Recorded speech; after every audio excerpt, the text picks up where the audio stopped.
स्वीकार नहीं होगा। मुझे उस स्वर्ग की सुंदर सुंदर सुकुमार कहानियां नहीं सुननी है।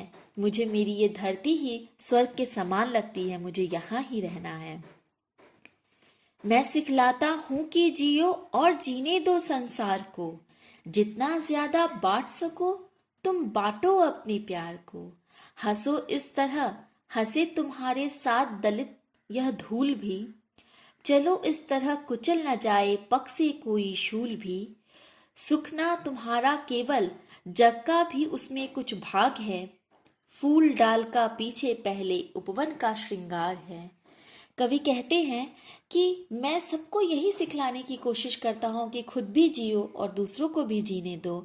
जितना हो सके तुम्हारे हृदय में जो प्रेम है वो चारों तरफ फैलाओ और कुछ इस तरह से हंसो कि तुम्हारे पैरों के नीचे जो धूल पड़ी हुई है वो भी हंसने लगे, अर्थात नीचे से नीचे तबके के लोग भी तुम्हारे हंसी से हंसे।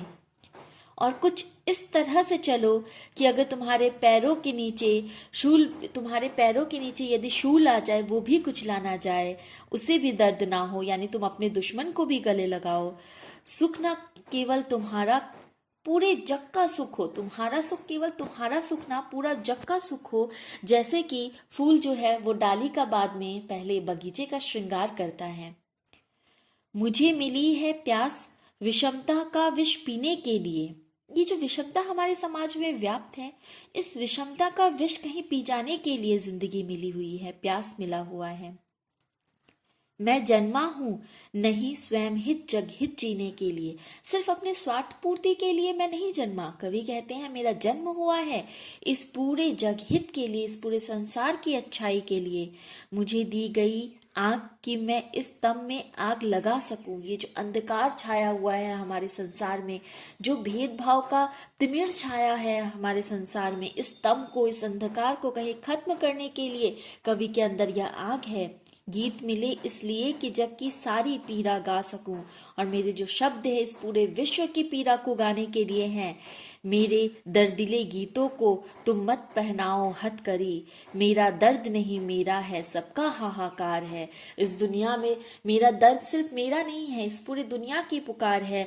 मेरे इस दर्द भरे गीतों को तुम बांध कर नहीं रख सकते, इसको विश्व को सुनने दो, क्योंकि कोई नहीं पराया, मेरा घर पूरा संसार है। कोई भी पराया नहीं है, मेरा घर ये पूरा संसार है। कवि की ये कविताएं कहीं हमारे मन को छू जाती है। कुछ प्रश्न इसके देखेंगे। कवि मानवता पर अभिमान क्यों करते हैं? क्योंकि मानवता से बड़ी चीज इस दुनिया में कोई हो ही नहीं सकती। मानवता से बड़ा धर्म इस दुनिया में कोई नहीं है। कविता में धरती और स्वर्ग की तुलना किस रूप में की गई है? स्वर्ग के रूप में की गई है।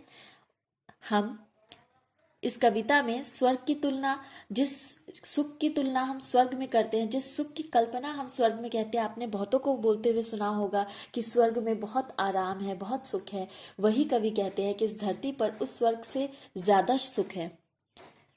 कवि जैसा जीवन बिताने की बात कर रहा है। कवि कैसा जीवन बिताने की बात कर रहा है? सुख शांति से भरा जीवन, जिसमें पूरी दुनिया एक संसार के रूप में, एक साथ एक परिवार के रूप में रहे, ऐसा जीवन कवि बिताने की कोशिश कर रहा है।